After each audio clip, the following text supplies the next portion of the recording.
Mecanismos da Mediunidade, capítulo 23, Animismo, Mediunidade e Animismo. Alinhando apontamentos sobre a mediunidade, não será lícito esquecer algumas considerações em torno do animismo ou conjunto dos fenômenos psíquicos produzidos com a cooperação consciente ou inconsciente dos médiuns em ação. Temos aqui muitas ocorrências que podem repontar nos fenômenos mediúnicos de efeitos físicos ou de efeitos intelectuais, com a própria inteligência encarnada comandando manifestações ou delas participando com diligência numa demonstração de que o corpo espiritual pode efetivamente desdobrar-se e atuar com seus recursos e implementos característicos, como consciência pensante e organizadora fora do carro físico. A verificação de semelhantes acontecimentos criou, entre os opositores da doutrina espírita, as teorias de negação, porquanto, admitida a possibilidade de o próprio espírito encarnado poder atuar fora do traje fisiológico, apressaram-se os cépticos inveterados a afirmar que todos os sucessos medianímicos se reduzem à influência de uma força nervosa que efetua, fora do corpo carnal,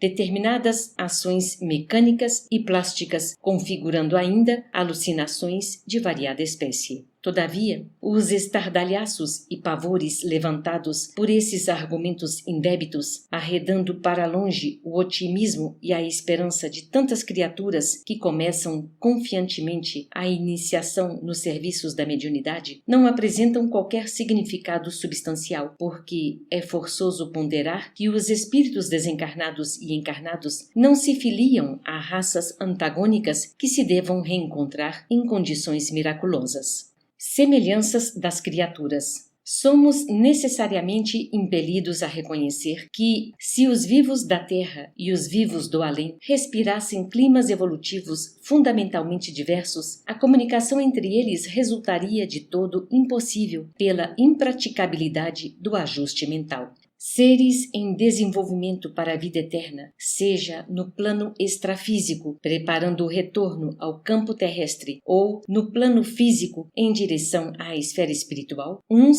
e outros guardam consigo faculdades adquiridas no vasto caminho da experiência, as quais lhes servirão de recursos à percepção no ambiente próximo. Tem cada espírito, em vias de reencarnação, todos os meios de que já se muniu para continuar no círculo dos encarnados o trabalho de aperfeiçoamento que lhe é próprio, conservando-os potencialmente no feto, tanto quanto possui o espírito encarnado todas as possibilidades que já entesourou em si mesmo para prosseguir em suas atividades no plano espiritual depois da morte. Assinalada essa observação, é fácil anotar que a criatura na Terra partilha, assim, até certo ponto, dos sentidos que caracterizam a criatura desencarnada nas esferas imediatas à experiência humana, conseguindo, às vezes, desenfaixar-se do corpo denso e proceder como a inteligência desenleada do indumento carnal, ou ainda obedecer aos ditames dos espíritos desencarnados como agente mais ou menos fiel de seus desejos.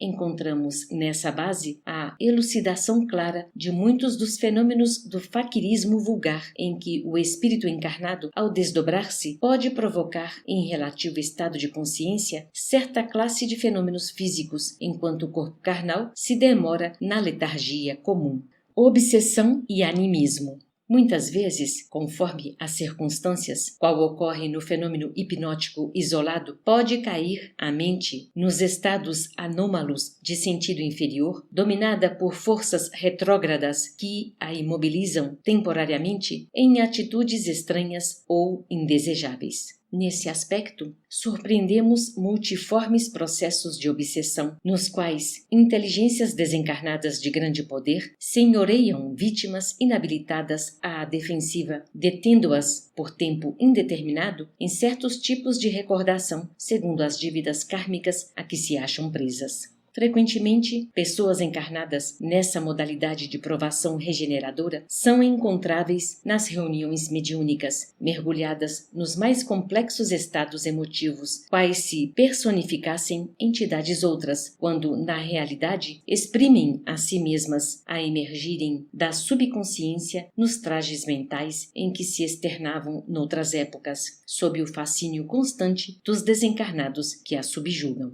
Animismo e hipnose. Imaginemos um sensitivo a quem o magnetizador intencionalmente fizesse recuar até esse ou aquele marco do pretérito pela deliberada regressão da memória e o deixasse nessa posição durante semanas, meses ou anos a fio, e teremos exata compreensão dos casos mediúnicos em que a tese do animismo é chamada para a explicação necessária. O sujeito dessa experiência declarar-se-ia como sendo a personalidade invocada pelo hipnotizador, entrando em conflito com a realidade objetiva, mas não deixaria por isso de ser ele mesmo sob controle da ideia que o domina. Nas ocorrências várias da alienação mental, encontramos fenômenos assim tipificados, reclamando larga dose de paciência e carinho, porquanto as vítimas desses processos de fixação não podem ser categorizadas à conta de mistificadores inconscientes, pois representam, de fato, os agentes desencarnados a elas jungidos por teias fluídicas de significativa expressão, tal qual acontece ao sensitivo comum mentalmente modificado na hipnose de longo curso em que demonstra a influência do magnetizador.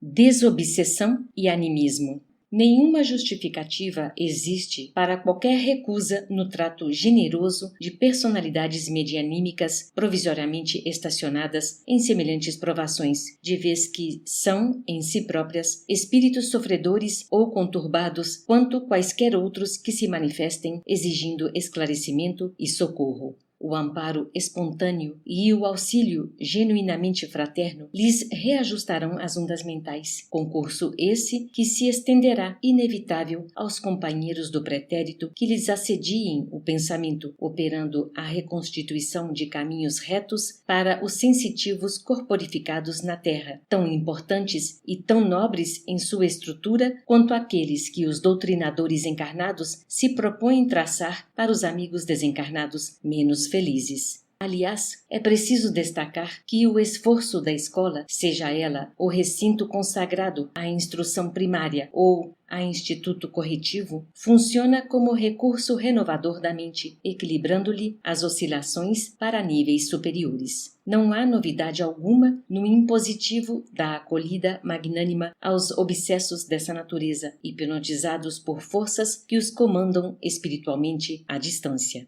Animismo e criminalidade. Os manicômios e as penitenciárias estão repletos de irmãos nossos obsidiados que, alcançando o ponto específico de suas recapitulações do pretérito culposo, à falta de providências reeducativas, nada mais puderam fazer que recair na loucura ou no crime, porque, em verdade, a alienação e a delinquência, na maioria das vezes, expressam a queda mental do espírito em reminiscências de lutas pregressas, à semelhança do aluno que, voltando à lição com recursos deficitários, incorre lamentavelmente nos mesmos erros. O ressurgimento de certas situações e a volta de marcadas criaturas ao nosso campo de atividade do ponto de vista da reencarnação funcionam em nossa vida íntima como reflexos condicionados, comprovando-nos a capacidade de superação de nossa inferioridade antigamente positivada. Se estivermos desarmados de elementos morais suscetíveis de alterar-nos a onda mental para a assimilação de recursos superiores, quase sempre tornamos à mesma perturbação e à mesma crueldade que nos assinalaram as experiências passadas. Nesse fenômeno reside a maior percentagem das causas de insânia e criminalidade em todos os setores da civilização terrestre, porquanto é aí, nas chamadas predisposições mórbidas, que se rearticulam velhos conflitos, arrasando os melhores propósitos da alma sempre que descure de si mesma. Convenhamos, pois, que a tarefa espírita é chamada, de maneira particular, a contribuir no aperfeiçoamento dos impulsos mentais, favorecendo a solução de todos os problemas suscitados pelo animismo. Através dela, são eles endereçados à esfera iluminativa da educação e do amor, para que os sensitivos, estagnados nessa classe de acontecimentos, sejam devidamente amparados nos desajustes de que se vejam portadores, impedindo-se-lhes o mergulho nas sombras da perturbação e recuperando-se-lhes a atividade para a sementeira da luz. Capítulo 24. Obsessão. Pensamento e obsessão. O estudo da obsessão, conjugado à mediunidade, se realizado em maior amplitude, abrangeria o exame de quase toda a humanidade terrestre. Expressamos tal conceito à face do pensamento que age e reage, carreando para o emissor todas as fecundações felizes ou infelizes que arremessa de si próprio, a determinar para cada criatura os estados psíquicos que variam segundo os tipos de emoção e conduta a que se afeiçoe. Enquanto se não aprimore, é certo que o espírito padecerá em seu instrumento de manifestação a resultante dos próprios erros. Esses desajustes, como é natural, não se limitam à comunidade das células físicas, quando em disfunções múltiplas por força dos agentes mentais viciados e enfermiços. Estendem-se muito especialmente à constituição do corpo espiritual, a refletir-se no cérebro ou gabinete complexo da alma, aí ocasionando os diversos sintomas de perturbação do campo encefálico, acompanhados dos fenômenos psicossensoriais que produzem alucinações e doenças da mente. Perturbações morais. Não nos propomos analisar aqui as personalidades psicopáticas do ponto de vista da psiquiatria, nem focalizar as chamadas psicoses de involução ou as demências senis, claramente necessitadas de orientação médica. Recordaremos, contudo, que na retaguarda dos desequilíbrios mentais, sejam da ideação ou da afetividade, da atenção e da memória, tanto quanto por trás de enfermidades psíquicas clássicas, como, por exemplo, as esquizofrenias e as parafrenias, as oligofrenias e a paranoia, as psicoses e neuroses de multifária expressão, permanecem as perturbações da individualidade transviada do caminho que as leis divinas lhe assinalam à evolução moral. Enquanto se lhe mantém a internação no instrumento físico transitório, até certo ponto ela consegue ocultar no esconderijo da carne os resultados das paixões e abusos, extravagâncias e viciações a que se dedica. Assim vive na paisagem social em que transita, até que, arredada de semelhante vaso pela influência decisiva da morte, não mais suporta o regime de fantasia, obrigando-se a sofrer em si própria as consequências dos excessos e ultrajes com que, imprevidente, se desrespeitou. Torturada por suas próprias ondas desorientadas a reagirem incessantes sobre os centros e mecanismos do corpo espiritual, cai a mente nas desarmonias e fixações consequentes, e porque o veículo de células extrafísicas que a serve depois da morte é extremamente influenciável, ambienta nas próprias forças os desequilíbrios que a senhoreiam, consolidando-se-lhe, desse modo, as inibições que em futura existência dominar-lhe-ão temporariamente a personalidade, sob a forma de fatores mórbidos, condicionando as disfunções de certos recursos do cérebro físico por tempo indeterminado. Zonas purgatoriais. Entendendo-se que todos os delinquentes deitam de si oscilações mentais de terrível caráter, condensando as recordações malignas que albergam no seio, compreenderemos a existência das zonas purgatoriais ou infernais como regiões em que se complementam as temporárias criações do remorso, associando arrependimento e amargura, desespero e rebelião.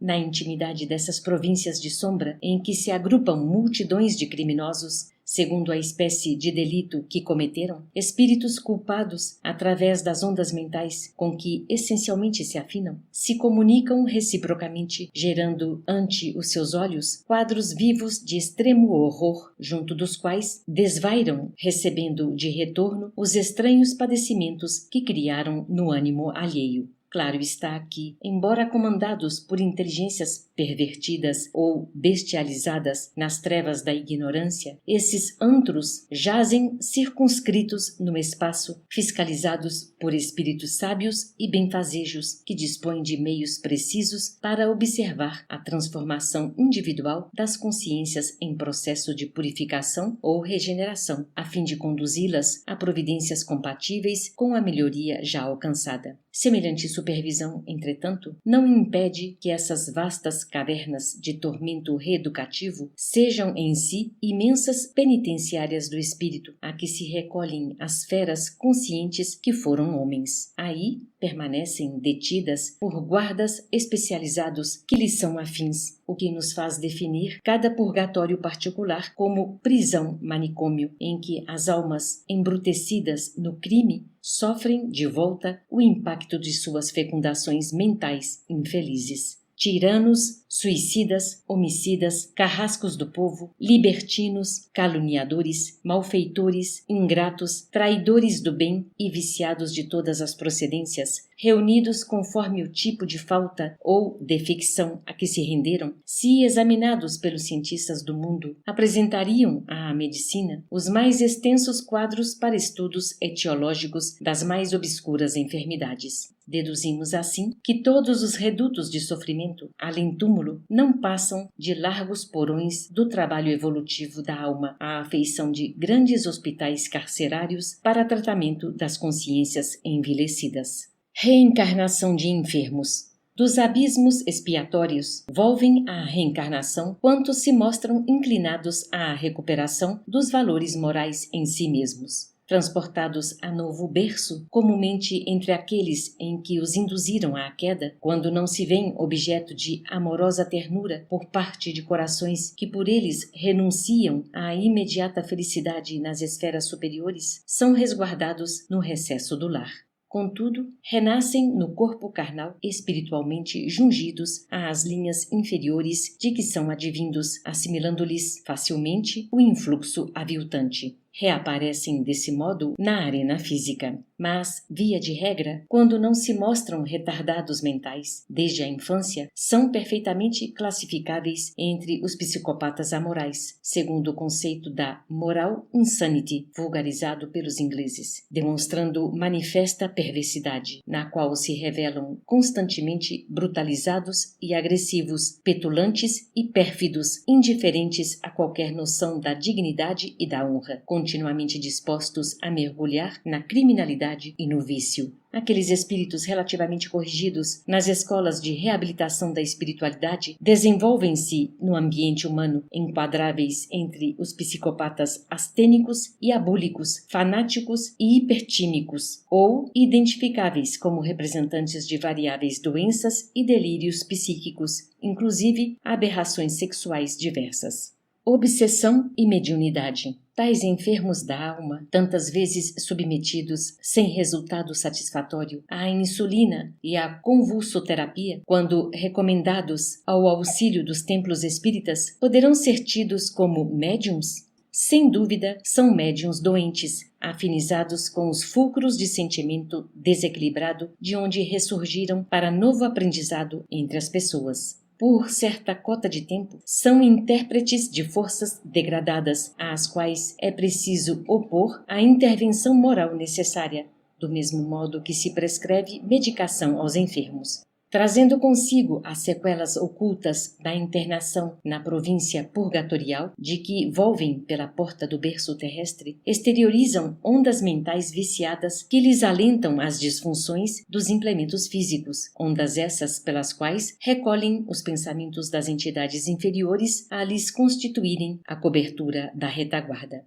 Apesar disso, devem ser acolhidos nos santuários do Espiritismo por medianeiros de planos que é preciso transformar e ajudar, porquanto um espírito renovado para o bem, lei do Criador para todas as criaturas, é peça importante para o reajustamento geral dessa ou daquela engrenagem conturbada na máquina da vida. Doutrina espírita. Forçoso é considerar que a atividade religiosa, digna e venerável em qualquer setor da edificação humana, exprime socorro celeste aos desajustes morais de quantos se demoram na reencarnação, buscando a restauração precisa. E, compreendendo-se que elevada percentagem das personalidades humanas traz, no imo do próprio ser, raízes e brechas de comunhão com o pretérito de sombra, através das quais são suscetíveis de sofrer os mais estranhos processos de obsessão oculta, a se reavivarem constantes nos diversos períodos etários que correspondem ao tempo de formação dos débitos kármicos que buscam equacionar no corpo terrestre, é justo encarecer, assim, a oportunidade e a excelência do amparo moral da doutrina espírita, como sendo o recurso mais sólido na assistência às vítimas do desequilíbrio espiritual de qualquer matiz, por oferecer-lhes, no estudo nobre e no serviço santificante, o clima indispensável de transmutação e harmonização com que se recuperem, no domínio dos pensamentos mais íntimos, para assimilarem a influência benéfica dos agentes espirituais da necessária renovação.